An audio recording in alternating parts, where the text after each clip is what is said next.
Councilmember Valenzuela, lead us in the Pledge of Allegiance. Please rise. Right hand over your heart. Ready? Begin. I pledge allegiance to the flag of the United States of America and to the republic for which it stands, one nation under God, indivisible, with liberty and justice for all.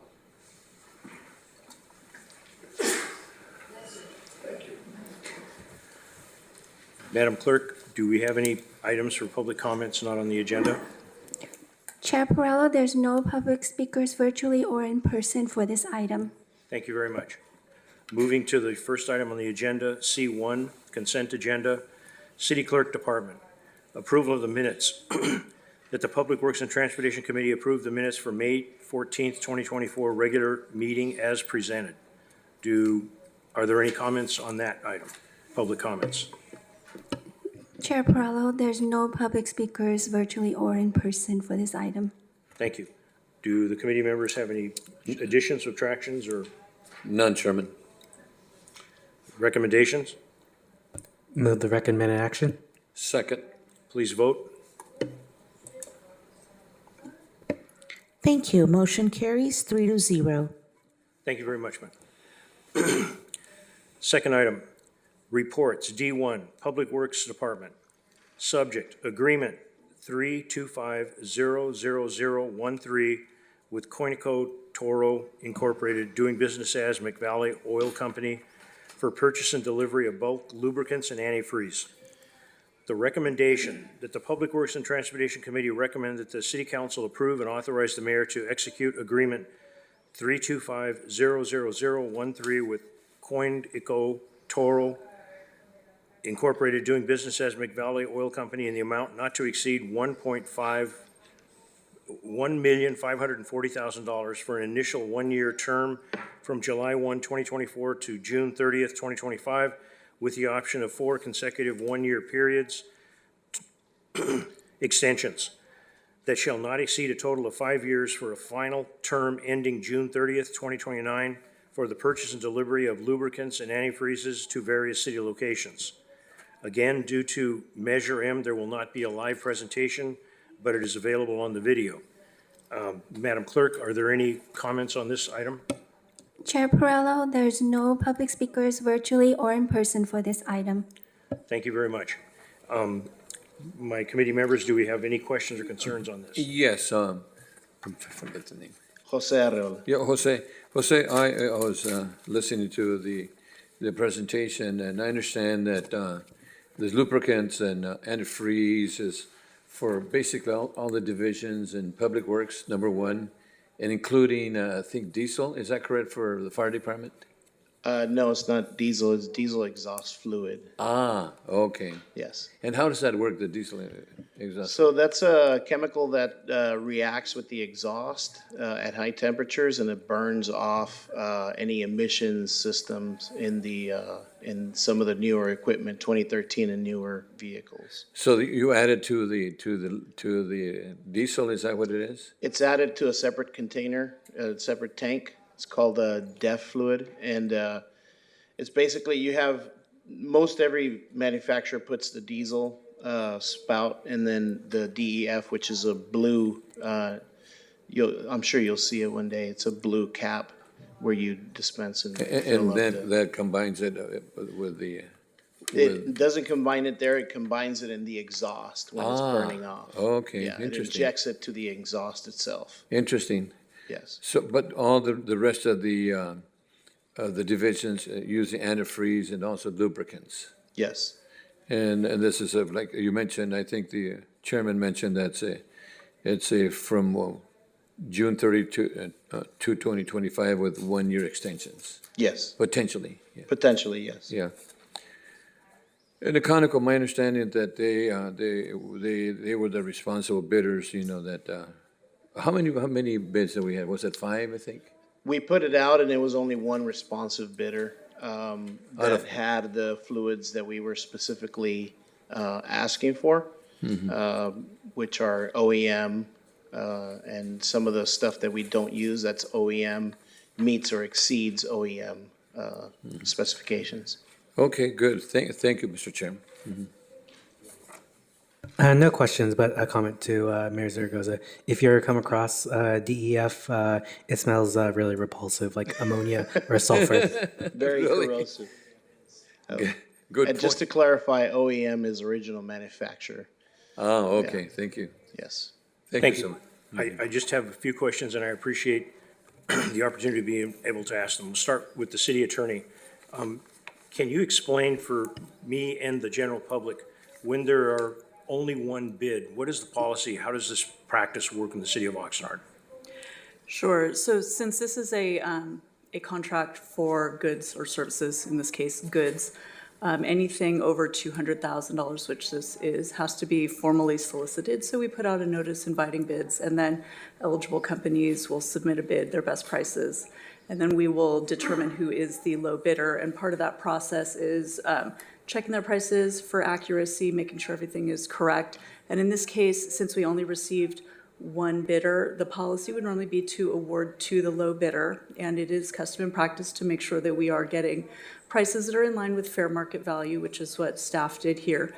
The city is not under any obligation to contract or to accept the bid from the single solicitor if you want. But instead of going back out and waiting even longer, they are absolutely able to contract with this low bidder because they met all the requirements. And our city attorney office feels comfortable with this. Yes. Thank you very much. The second set of questions I have specifically have to do with the products that we're buying. With the materials that we're buying, I see that some of them they're listed by the company, the manufacturer. Why do not we have just one single source manufacturer for all these products? Some of them do not, they have patents and you cannot duplicate them. And some just, there is no aftermarket for. On one of the products that we purchase, there is a comment about green and yellow.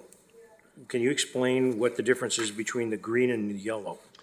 That would relate to antifreeze. Yes. There's green antifreeze, which is your conventional antifreeze for older model vehicles.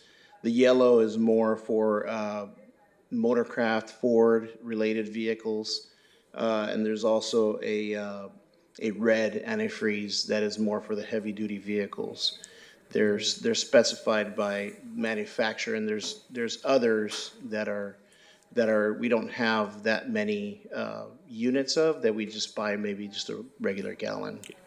In purchasing these products, I'm assuming there's got to be a very specific reason that we get various brands for different things. Does it have anything to do with guarantees on the product? It does have to or do the with equipment that's being warranties, used? with warranties from the manufacturer, yes.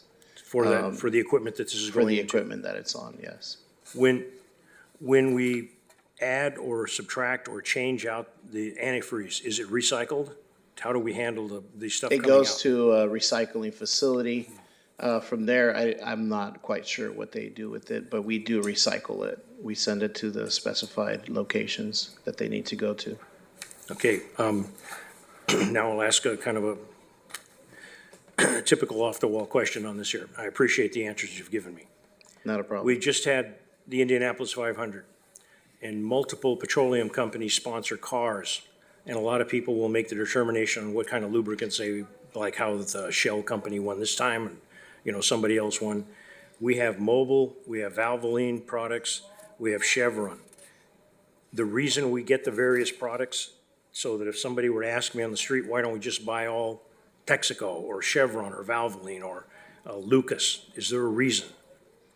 Most of it is due to manufacturer recommendations, OEM manufacturer recommendations. And when we talk about the manufacturer, we're talking about the heavy equipment that we're getting lubricants to take care of. We're talking about the heavy equipment, we're talking about tractors, we're talking about multiple different types of equipment that we service, yes. Ideally, technically high buck equipment, where we have to maintain the manufacturer's specs so that if there's something goes wrong, we don't jeopardize our warranties on it. Yes. You've answered all my questions. I'd just like a comment. at one time in our youths, everybody had different stickers on their car to brag about what they had. I don't see STP listed here. Are there any incentives that any of these companies would give us if we were to put a decal on the side of our equipment? Sometimes, as you will see, and I'm sure you've all seen this, there will be certain organizations that will put a Nike or something other, a Swish or something else on their clothing. Could we generate anything to help our city with that stuff?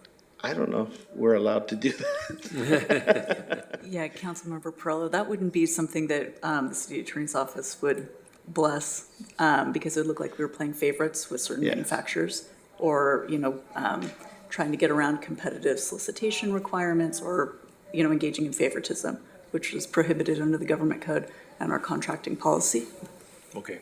Public Works, Mr. Wolf? Maybe, Jose, can you give an example, maybe pick a piece of equipment, talk about the types of lubricants and oils that go in that and why we're using a specific manufacturer, because it will state so. So maybe you can give a very Yeah. specific example of that so I can get this to the point here. I'll use the one of the fluids that we use the most, which is the biohydrin AW32, which is used on the refuse vehicles, and that's a biohydraulic fluid that we use, and it's ideal for us as a coastal city to protect our marine life. So the oils, if a trash truck ruptures a hose or something like that, fluid goes on the ground, it doesn't become a hazmat situation where we need to shut everything down and call somebody to come and steam clean the floor and do all that cleaning. This fluid is biodegradable, and it's basically, you can take a water hose and wash it down and it degrades and it breaks down. Unlike any other oil that will just wash into the ocean and affect the marine life. In addition to, for example, a backhoe, they have very specific fluids for their transmission types and for their hydraulic systems that we have to use, or else there's possible failure that can happen.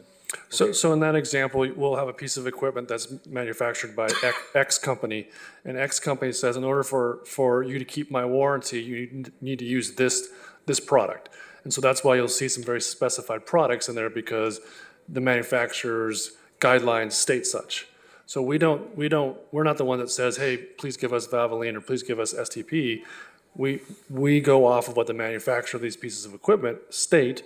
We list that in the RFP, and then this company says, okay, I can get you STP or I can get you Valvoline at this dollar amount. So we state the types of requirements that we have only because that's what's required of the pieces of equipment that we have. So back to your question about can we identify a specific source, the answer is we specify what's required by those manufacturers for our equipment. Or as Jose mentioned, if we want certain types of lubricants and antifreezes for specific purposes like biodegradable, then we dictate that. So we get what is asked for by the solicitation from that vendor, not necessarily from Valvoline or from STP, it's from that vendor.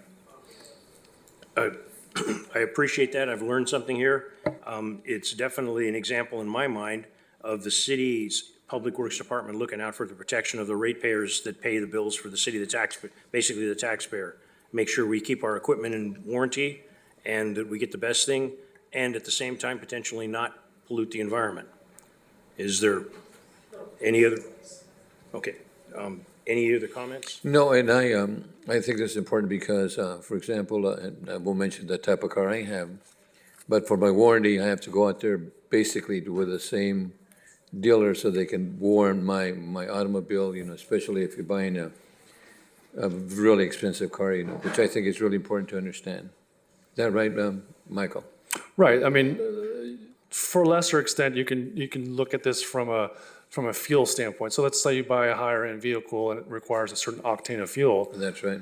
That's what the manufacturer recommends. If you want to continue to keep the warranty or keep the longevity of that vehicle, you're going to put what the manufacturer recommends in there. Mm-hmm. Thank you, sir. Thank you. Do any public comments come in? Chair Perrello, no. Thank you. Move the recommended action. I'll second it. Please vote. Motion carries 3-0. Thank you very much. The next item on the agenda, again, Public Works Department, subject, agreement 325-00017 with Green Coast Landscaping Incorporated for landscaping services at various city locations. The recommendation that the Public Works and Transportation Committee recommend that the City Council authorize the mayor to execute an agreement with Green Coast Landscapes Incorporated in the amount not to exceed $1.2 million for an initial one-year term from July 1, 2024 to June 30th, 2025, with the option to extend for 4 consecutive one-year option terms that shall not exceed a total of 5 years for a final term ending June 30th, 2029 for landscape maintenance services at various city locations. Again, due to Measure M, there will not be a presentation, but there is a video available for the public, and the address is given in the agenda. Madam Clerk, is there any comments on this? Chair Perrello, there's no public speakers virtually or in person for this item. Thank you very much.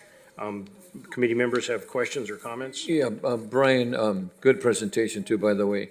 So this is for city parks, or city, locations, I'm sorry, not city parks, but facilities, correct? Good evening, Mayor, Chair, and committee members. Brian Llanas, Assistant Public Works Director. Yes, these are not public parks, or these are not in the public right-of-way. These are city facilities, city-owned facilities that are, the landscaping's either on the inside the curb or behind a fence. Right. There's these 7 facilities are most of them are from enterprise funds, one general fund, which is the police station on Sturgis, Right. and then we have transit funds for the Oxnard Transit Center. And my understanding is that, I think I mentioned before with Jose, there was 5 bids, I think, for this one, and I think that Green Coast was probably the most responsible bidder that was, or most responsible and lowest bidder. Yeah, that's correct. We had 5 bids, and we're getting a lot of bids for our landscaping, from our landscaping contractors. So this is a really competitive bid, and we look forward to working with I noticed one of that, the newer companies that. right, I noticed that we had basically some of the folks that we use, the contractors, but apparently Green Coast came in the most responsible, lowest type bidder, which I think is good for the city, Yeah, it was, like I said, it was a very competitive bid, and we'll look forward to working with this new And client. they're new to us, Yes. so they're gonna be on probation. We'll keep a close eye on them. Thank you, Mr. Chair. No comments. Thank you very much. And I should have said earlier, I appreciate the video presentation on the first item also. This item, in reading the contract, these will probably be kind of like for maybe possibly the city attorney's office. This contract is pretty tight. There is a couple of things. There's item 10 on the contract. It's called Service Providers Protection Execution of Scope of Work. And it's talking about if certain things are not done, there is the possibility of citing the company for the failure to execute with a certain amount of fine, $250. Impressive in my mind that we're keeping some things, looking on this. And the fact that 5 people bid seems that the city of Oxnard's got to be a pretty good person to go to work for. They pay the bills, they provide a opportunity to make a good income, and there's competition. So the service provider one, I appreciated that. There is an item on on page 11 of 14. It's called contract splitting, and just a clarification, I'll read what it says, and if the city attorney can kind of explain it for me, please. Contract splitting. It is unlawful to split or separate into small portions work orders, projects, purchases, or public works projects for the purpose of evading these prevailing wage requirements. Now, the previous items, we're talking about prevailing wage, but can you please explain or help me out, what is that for the city? So contract splitting would be, say you have a contract here and just say we're going to issue task orders or something, or work orders that aren't part of the scope. Like we're going to say, hey, go over here and mow this median, or go over and do this park. And it's not necessarily part of this agreement, but it's such a low dollar amount that we're going to pay them under this agreement, and then have them, say, perform that work. That's something that should probably be bid separately, shouldn't go under this. So that would be an instance of contract splitting or bid splitting or solicitation splitting. It's a way to get around, we don't do that here, but it is considered a way to get around competitive solicitation requirements. And so it's a state law, it's a local law we have in our purchasing ordinance as well. We do put it in our contracts, especially in this one, which has the Green Book landscape standards attached to it. So that is standard language. And just so that they know, they can't say, hey, we went over here and mowed this and did this, and can we get extra money and not be paid at prevailing wage? So it cuts down on all of that. And your comment about not paying the prevailing wage, I appreciate your explanation. It's to protect the people that are working for these companies that get these contracts, to make sure that they get what they're supposed to get under the contract. Absolutely, and certain dollar amounts, if they're under a certain threshold, don't have to be paid at the prevailing wage rate. So that cuts down on that way to get around prevailing wage requirements. Thank you. And, Mr. Chair, and also competition, right? It's extremely important for competition because they can lower bids another agency or company. That's correct. Yes, thank you. Do we have a process where we check that this does not happen? How does that, is there somebody that monitors the contract? We do. We have an outside vendor they're a labor compliance officer, and so they will monitor the contracts. If we think there's a problem, then we will alert them, or they will randomly go through contracts to spot check, and if there's an issue, they'll let us know. Thank you. Also, in the contract, number 33 addresses an audit. That sounds I'm very grateful for that. Moving further along in the item, Exhibit A. Under Exhibit A, there is a section under 8, irrigation, so that people realize the company that is getting this landscaping, they're going to be responsible for maintaining the irrigation system also. And is that correct? That is correct. They routinely check the irrigation so there's no leaks, timing, and if there's any valve breaks or sprinkler heads that are broken, they'll make those minor repairs. If it's full on replacing the whole system, then we have to go out for another bid because that'd be a public project. I think that's fantastic, because I can tell you in certain areas of this community, we get people continually complaining about it takes forever to fix something, or the water's running somewhere where it's not, and it's laid out in plain English in these contracts what the expectations are for the city of Oxnard. I'll just read one sentence. Vendor shall regularly inspect irrigation systems with no time interval between inspections exceeding 7 calendar days. That means once a week, they're checking that this thing is working correctly. So we don't end up with people complaining, wait, the trees are dead because you didn't water them. I mean, this is, whoever put this together, I appreciate the work that was done. Another question that I have, under G, there is a item called Kukua Abatement Program. Now, I'm thinking Kukua is talking about a specific grass or weed. Yes. And this is what it says. Can we please explain to the public? This is what the item G says. A Kukua abatement program will be established by the vendor in accordance with guidelines set forth by the University of California Cooperative Extension Program. What does that mean? If we have some of our turf, and if there's an invasive type of turf growing in there, that will remove that if we request them to remove that. Obviously, that would be a cost associated with the removal of that invasive species in the turf. And that would be above and beyond the contract. This would be an extra. I believe that is correct.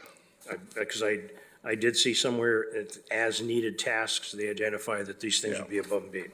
Okay, and I think in my notes, that's the last, I have one more. Vertebrate control in item J. I know that you can't get it's nature. Mother Nature's a tough broad. Vertebrate control, it says, a gopher problem is to be addressed daily until the problem is resolved. Written notification of the type of pesticide to be used and frequency of application must be submitted to the project manager for each operation for approval. All other vertebrate pest problems shall be handled on a case-by-case basis. This also implies that the company getting this contract is going to be responsible for gopher control in the areas that they do the contracting. That is correct. Areas of the landscaping on the facilities that they're maintaining. Okay, those are the last questions. I'm very happy about this contract. I'm grateful that multiple companies are bidding for work with the city of Oxnard. I do see a big improvement in the way the city is looking. I happily support this. Madam Clerk, did anybody call in to make a comment on this? Chair Perrello, no. No, okay. With the indulgence of the committee, I'd like to make the motion to approve this. Second. Please vote. Motion carries 3-0. Thank you very much. The last item on the agenda, second to the last item on the agenda. Item number 3, Public Works Department, subject, Second Amendment to Agreement A-8368 for Totter, T-O-T-E-R, LLC for the purchase of residential curbside collection cans and parts. The recommendation that the Public Works and Transportation Committee recommend that the City Council approve and authorize the mayor to execute a second amendment to amendment number A-8368 with Totter LLC in the amount of $560,000 for a new total not to exceed $2,085,000 for the replenishment of curbside carts and parts. Again, due to Measure M, there's no presentation, but it's available in the video form for the public. We had any calls or public requests to speak on this item? Chair Perrello, there's no public speakers virtually or in person for this item. Thank you very much. Do we have any questions? Yeah, Eric, good presentation, by the way.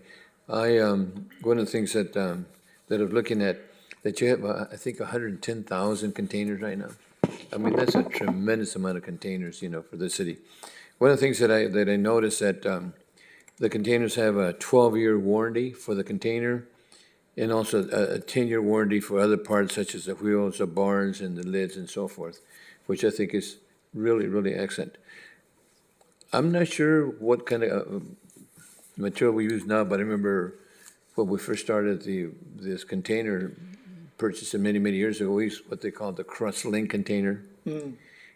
So the cross-link container, they had, I can't remember if Toter had the time where they had the plastic was sitting on top of each other, and it wouldn't last, but then they went with a cross-link. So when the machine picks up the container, it doesn't break it. Are we still using cross-link, or is that probably something better now? Yeah, good evening, Chair, Mayor, and committee members. Eric Zetz, Environmental Resources Division Manager. Toter uses a process called roto-mold, and that is the newest stout technology for refuse and recycled containers.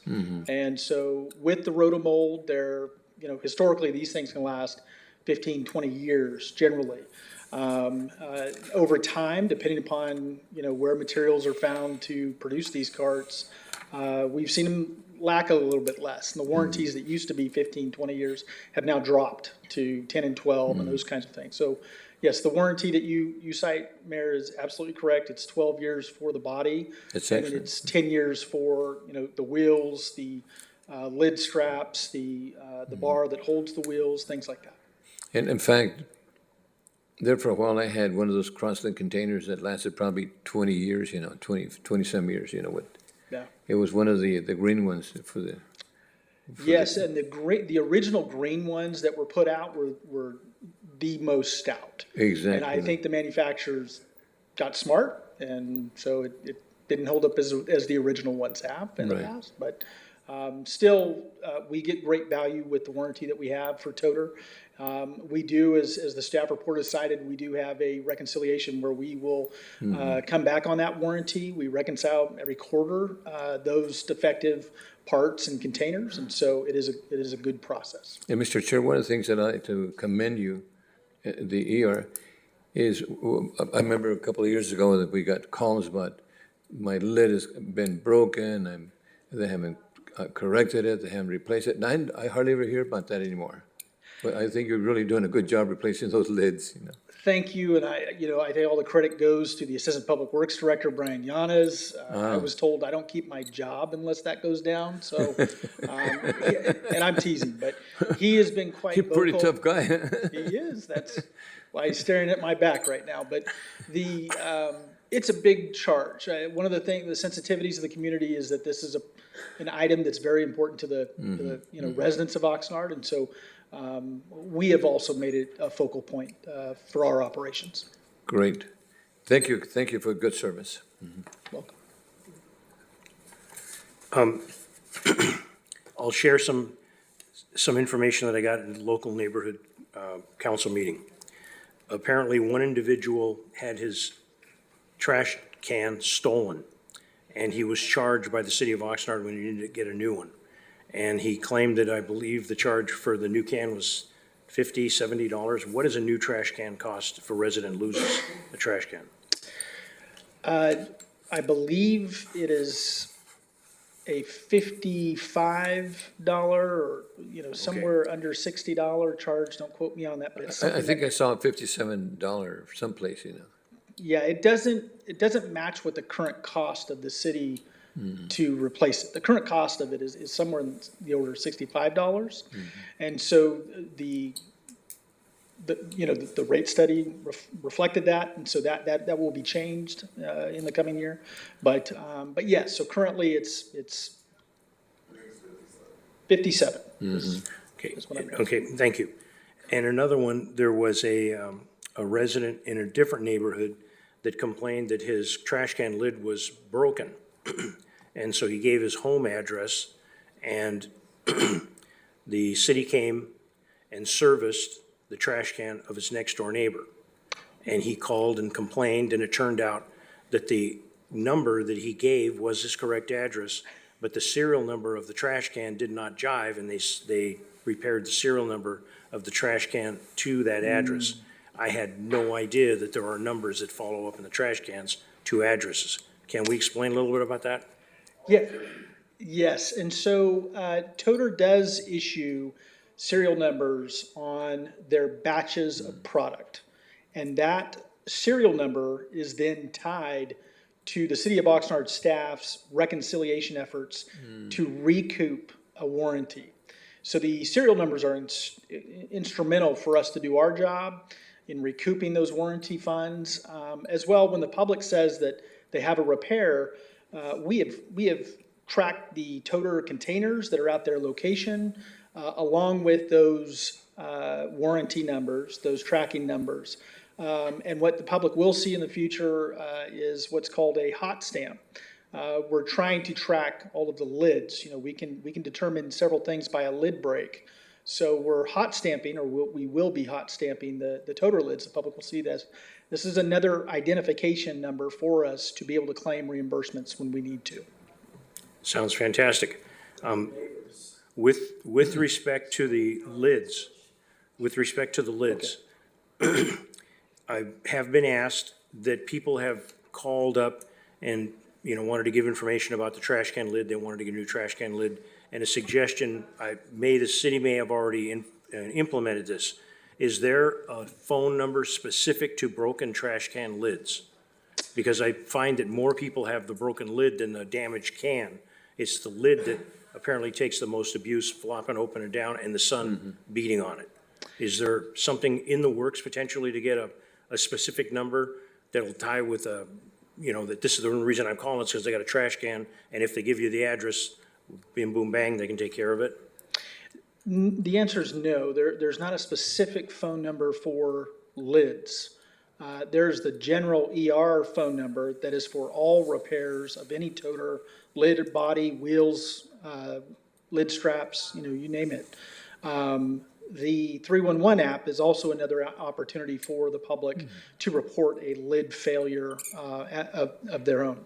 Okay, thank you. But that 8060 is the number, right? 385. That is correct, Mayor. Yes. 385 8060. Okay, can you give that again? 805 385 8060. I know the number because it's been in existence for 200 years.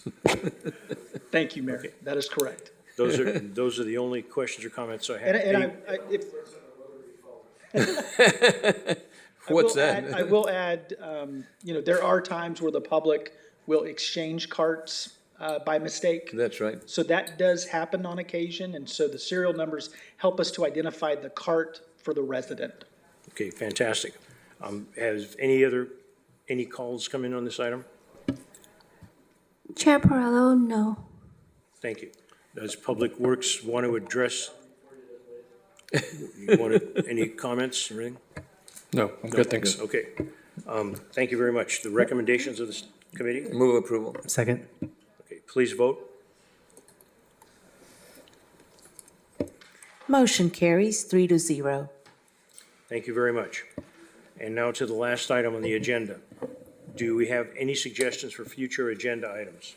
I don't. I'm sorry. No future agenda items, but just wanted to say thank you to the Public Works staff for the open house at Oxnard College. It was great. I'll second that. The open house was good. Very good. Okay, with that, this meeting is adjourned. Thank you very much. And thank you for the staff for coming and the input you had. Thank you. Thank you.